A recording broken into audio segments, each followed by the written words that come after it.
नमस्कार दोस्तों, आप सभी के स्वस्थ होने की कामना करता हूं और उम्मीद करता हूं आप सभी स्वस्थ होंगे। आज के इस सेशन में हम पद्मासना को ठीक तरह से समझने का प्रयास करेंगे।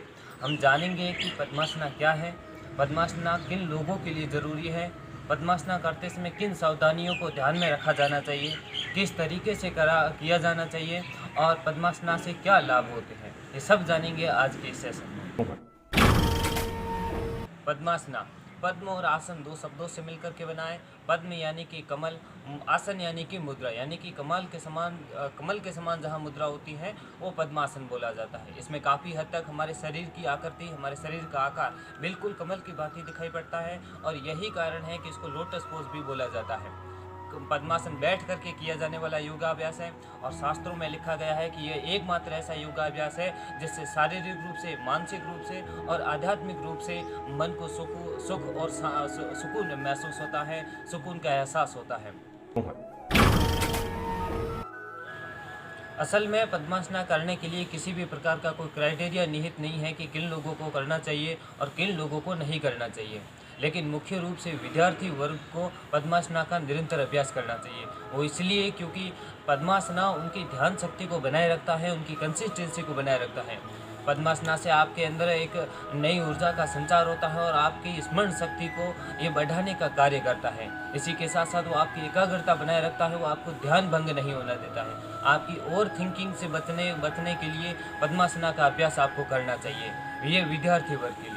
फिर वो स्त्रियां जो गृहिणी हैं, जो दिन भर अपने घर के कार्यों में व्यस्त रहती हैं, दिन भर उनके मस्तिष्क पर के घर के कार्यों का बोझ रहता है, उन स्त्रियों को पद्मासना का निरंतर रूप से अभ्यास करना चाहिए। आपके बोझ को कम करता है, या आपके मस्तिष्क के बोझ को कम करता है, या आपको सुख प्रदान करता है, या आपको सुकून दिलाने का प्रयास करता है, या आपको आध्यात्मिकता की ओर धकेलता है। फिर कर्मचारी और व्यवसायी वर्ग के जो लोग हैं वो भी किसी न किसी प्रकार के तनाव या स्ट्रेस से गुजर रहे होते हैं, इसलिए उन लोगों को भी पद्मासना का निरंतर अभ्यास किया जाना चाहिए।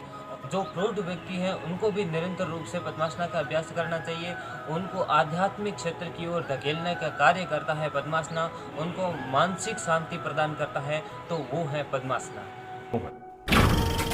पद्मासना आपको अपने आप से कनेक्ट करवाता है। पद्मासना के जरिए आप अपने आप से कनेक्ट होते हैं, आपको अपने होने का एहसास होता है, यह आपको मानसिक रूप से स्थिर करता है और आपके भीतर धैर्य का गुण विकसित करता है। यह आपके चेहरे के ऊपर एक कांति सा लेकर के आता है, एक तेज लेकर के आता है, एक नई रौनक आती है, आपके भीतर एक नई एनर्जी का संचार होता है, आपके अंदर वो आपका पूरे दिन भर आपकी ऊर्जा का संचार होता रहता है। इसी के साथ साथ यह आपकी कंसिस्टेंसी पावर को बढ़ाता है, यह आपकी एकाग्र शक्ति को बढ़ाता है, आपका ध्यान भंग नहीं होने देता है। एक ही समय एक ही जगह पर आप अपना ध्यान लगातार बना करके रख सकते हैं। इसके अलावा यह आपकी मेमोरी पावर को इंक्रीज करता है, आपकी स्मरण शक्ति को बढ़ाता है, आपको आसानी से भूलने नहीं देता है, आपके भीतर विस्मरण का गुण विकसित होने नहीं देता है, आपकी मेमोरी पावर में इजाफा करने का प्रयास करता है। आपके शरीर का पोस्चर बिल्कुल सीधा होने की वजह से आपकी रीढ़ की हड्डी की तंत्रिकाओं को बल मिलता है और इसी कारण यह आपकी रीढ़ की हड्डी को बेहद मजबूत करता है। आपकी डाइजेशन प्रक्रिया को ठीक ढंग से सुचारू रूप से करने का कार्य करता है पद्मासना। और इसी के साथ साथ आपके पेट से संबंधित जितनी भी व्याधियाँ हैं उनकी व्याधियों का निराकरण भी करता है, वो पद्मासना है। आपकी सांस फूलने को कम करता है और आपके पैरों के अंदर जो भी जलन या फिर पसीने जैसी या फिर दुर्गंध आने जैसी प्रक्रिया है उसको ठीक करने का प्रयास करता है, वो पद्मासना है। ऐसे बुजुर्ग लोग जिनकी घुटनों में दर्द होता है, जो बैठ नहीं सकते हैं, अपने पैरों को मोड़ नहीं सकते हैं, उन लोगों को पद्मासना का अभ्यास नहीं करना चाहिए विशेष रूप से। अच्छा, और ऐसे लोग जिनके कमर में दर्द है, जो अपनी कमर को सीधा नहीं रख पाते हैं, ऐसे लोगों को भी पद्मासना का अभ्यास नहीं करना चाहिए। ऐसे लोग जिनके टखनों में दर्द है, जो टखनों से संबंधित व्याधियां हैं, ऐसे लोगों को भी पद्मासना का अभ्यास नहीं करना चाहिए। और जो साइटिका के भीतर साइटिका है जिनको, ऐसे लोगों को भी, साइटिका के जो रोगी हैं, ऐसे लोगों को भी इसका अभ्यास नहीं करना चाहिए। अब पद्मासना को किया किस तरीके से जाना चाहिए उसको समझते हैं। पद्मासना का आसन करने के लिए आपको सबसे पहले पालथी मार करके इस तरीके से बैठना होगा। आपकी कमर की हड्डी बिल्कुल सीधी होगी, आपकी कमर बिल्कुल सीधी होगी।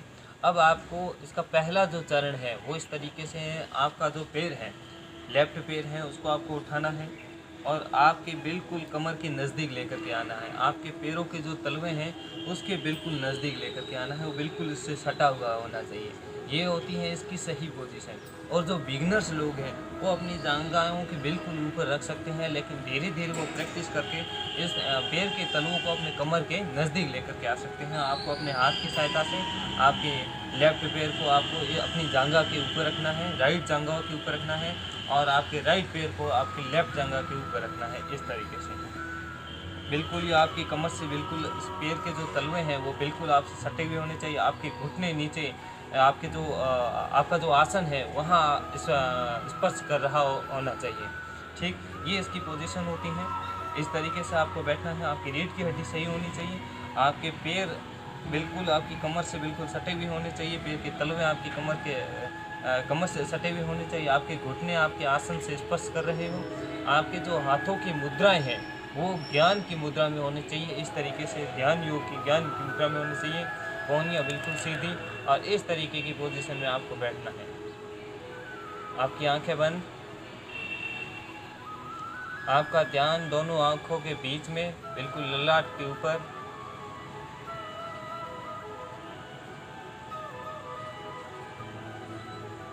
सांस भीतर खींचना है, इनहेल,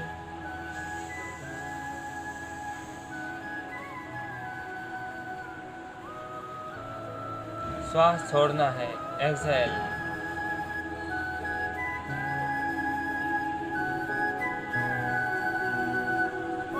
श्वास भीतर खींचिए,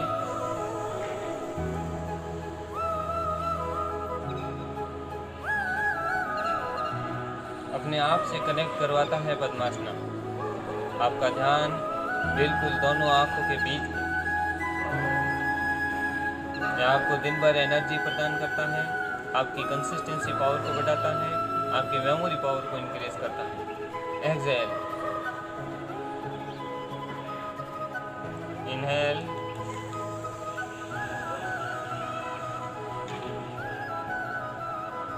एक्सहेल।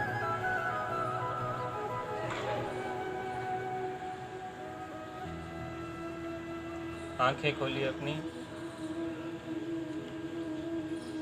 आप धीरे धीरे आपको वापस प्रारंभिक अवस्था में, यानी आसन एक है और फायदे अनेक हैं।